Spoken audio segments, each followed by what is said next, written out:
What is going on, guys? I am the FD Guru, bringing to you guys a Wednesday NBA edition of my DFS podcast. We have 6 games on tonight's main slate as our busy NBA week continues here. We also have a very jam-packed golf tournament tomorrow in the Waste Management tournament for PGA, so there'll be plenty of content on there probably later tonight for it.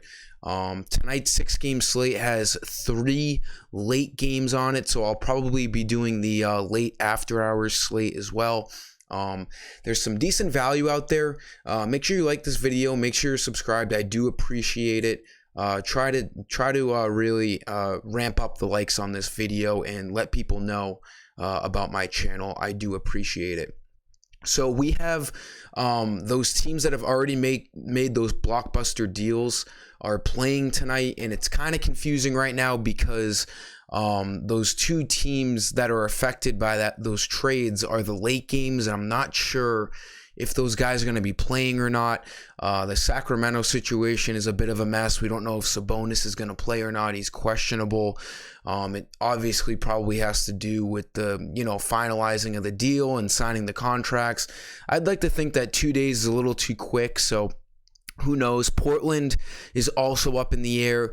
We don't know if Josh Hart is playing or Nickeil Alexander-Walker.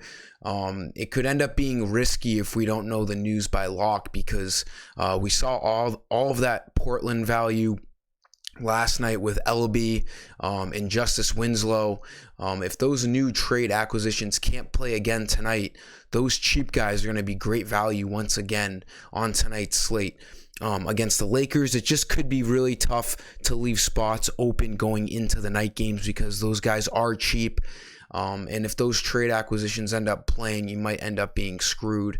So it's going to be a little confusing. Hopefully we can get those news on those players before lock. But as of right now in the early afternoon, I'm going to give you guys some plays that are already jumping off on the page to me. And hopefully these plays can help you build a nice, strong lineup on FanDuel tonight. So for point guard, Kobe White's an awesome play tonight. He should be starting. Dosunmu or whatever, Ayo Dosunmu, however you say his name, is out tonight. He's been their primary guard as of late. Kobe White should fill in his absence, I should say. And this game has a massive over-under in Charlotte. It's at 237 right now, one of the higher over-unders I've seen all year long. Kobe White is extremely cheap at 4,500. He only needs like 22 fantasy points to hit his value. He should see extended run tonight. He should easily see over 25 minutes. For shooting guard, like I was saying with the Portland Trailblazers, there's some trade acquisitions that could end up playing tonight, but regardless, Anthony Simmons is pretty safe whether they play or not. He's going to be the starting guard, and 6,800 is a good price on him. He didn't even play that well last night against the Magic, and he still hit value, getting 33.5 fantasy points. He played a whopping 37 minutes. I expect him to get a ton of run for the rest of the season, seeing as Damian Lillard is on the shelf and CJ McCollum and Norman Powell are now out of town. Simmons is the guy in Portland. His price is probably going to go up towards 8,000 sooner than later, so take advantage on this play. He's also very viable, being able to play point guard and shooting guard on FanDuel, so he's a great play tonight against the Lakers. For small forwards, go with Darius Bailey. He's been starting a lot for the Thunder. SGA is still out for the Thunder. Hopefully, they can keep this game somewhat close. They're 10-point underdogs. They are at home.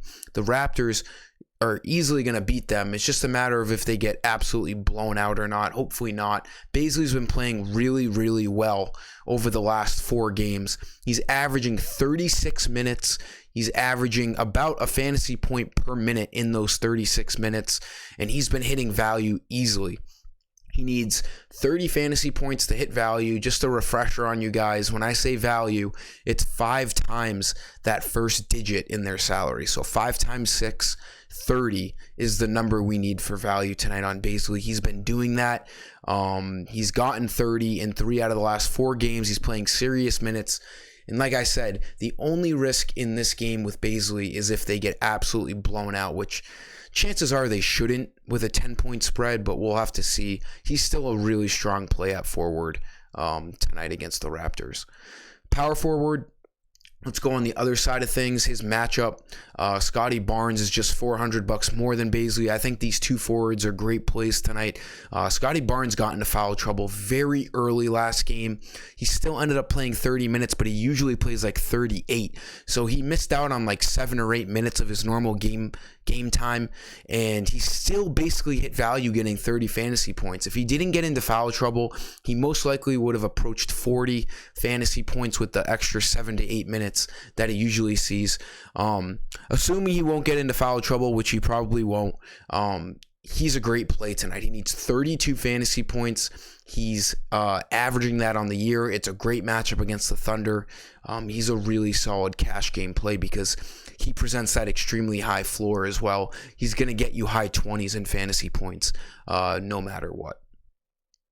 For center, let's go to Nurkic. Nurkic didn't even really play that well last night either against the Magic. The Blazers ended up getting beat up pretty well. Nurkic still played 34 minutes and still hit value, easily getting 40 fantasy points. At 7,700, he needs 38 fantasy points to hit value. And like Simmons, if those new trade acquisitions in Hart, Eric Bledsoe, Nickeil Walker-Alexander, then it doesn't matter with Nurkic because he's going to play center and he's going to see a bunch of usage. It's just that middle core of the team with, Winslow and Ellaby, who are so cheap, that will be affected. But not knowing the news yet of those players, it's still safe to roll out Simmons and Nurkic. They are the 2 highest usage points on this team now that they don't have McCollum or Norman Powell. I love Nurkic at center tonight against the Lakers. That was all in today's video, guys. Thank you for tuning in. As usual, like the video, make sure you're subscribed for future videos, and until next time, I am the FD Guru, and I am signing off. See ya.